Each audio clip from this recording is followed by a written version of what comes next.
هلو انا بوسي طه.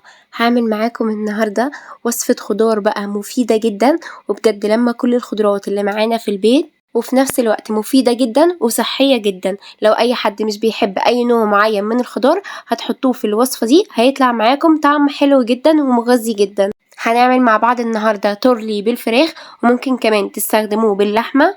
ما تنسوش بقى تعملوا لي اشتراك للقناه وتتابعوا كل وصفاتي، ويلا بينا نبدأ مع بعض الطريقة. معايا بقى الخضار بتاعي، معايا كوسة ومعايا طماطم وكمان معايا فاصوليا خضراء، معايا فلفل ألوان وفلفل أخضر، ومعايا بسلة وجزر وحباية واحدة بس كده من البطاطس. أنا بعتمد على الخضروات أكتر من النشويات. بغسل الفاصوليا كويس جدا وبقطعها بقى كده سمبوكسات بالشكل اللي انتوا شايفينه ده. وعايزة اقولكم ان التقطيع كمان بتفرق معانا جدا في الشكل، وبتفتح نفسكم كده على الأكل بطريقة بسيطة. وده بيكون شكل الفاصوليا كده معانا بالشكل ده.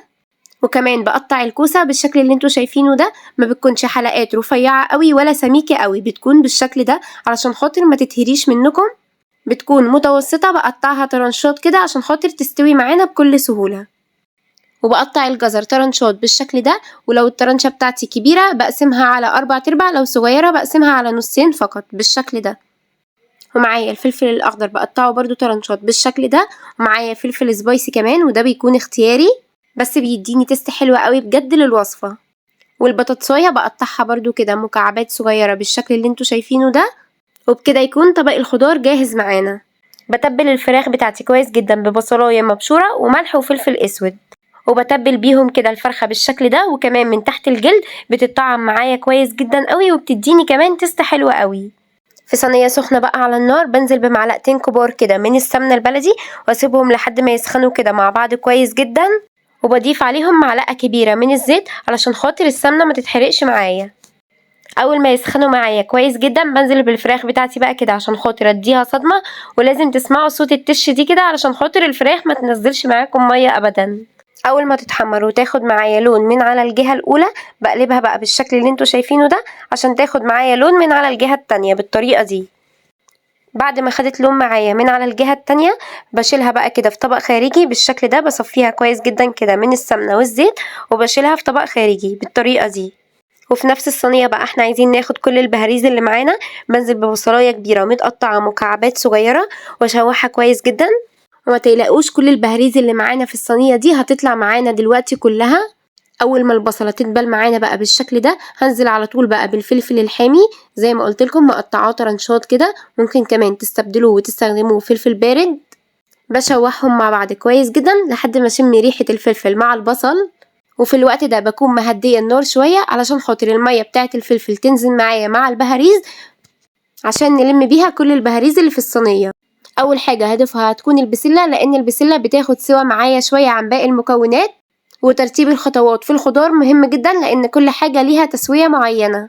لو انتوا وصلتوا معايا بقى في الفيديو لحد هنا ما تنسوش تقولولي بتتابعوني منين، وما تنسوش تحطوا لايك وتعملوا اشتراك للقناة.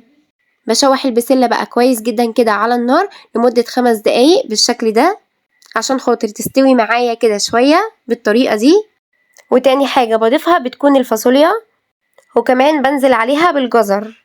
التسوية بتاعتهم بتكون مقاربة من بعض، فبنزل بيهم كده مع بعض وبشوحهم بقى كويس جدا على النار لمدة 3 دقايق. اخر حاجة بضيفها بتكون الكوسة والبطاطس لانهم مش بياخدوا معانا سوا خالص بالشكل ده، وبشوحهم بقى كده مع بعض كويس جدا على النار لمدة 5 دقايق.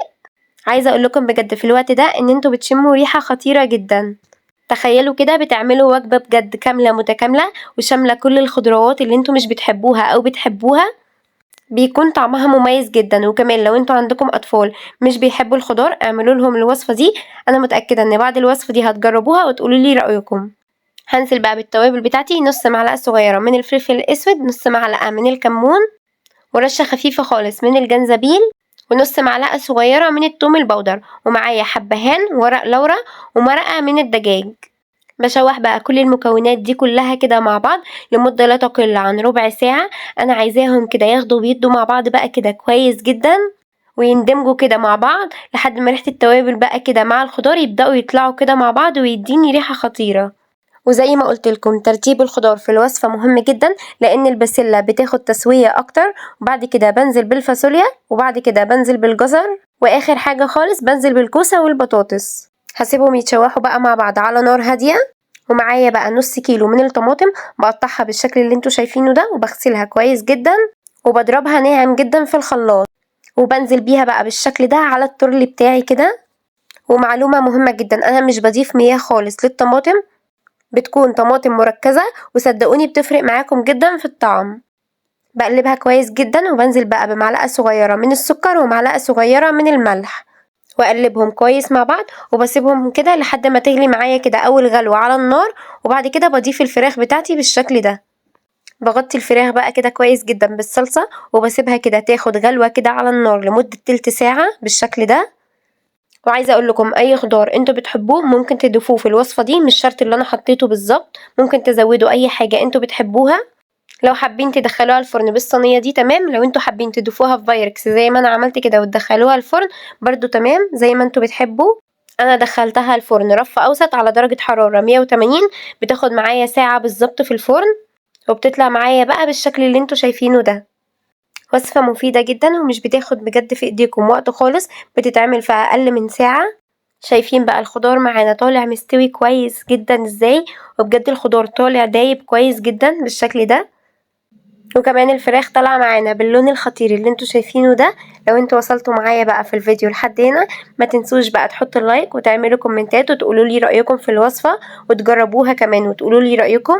وما تنسوش تعملوا اشتراك للقناه وتفعلوا زر الجرس علشان خاطر يوصل لكم كل وصفاتي. وزي ما عودتكم ما تنسوش دايما ان معبوسي طه دايما حلاوتها في تتبيلتها.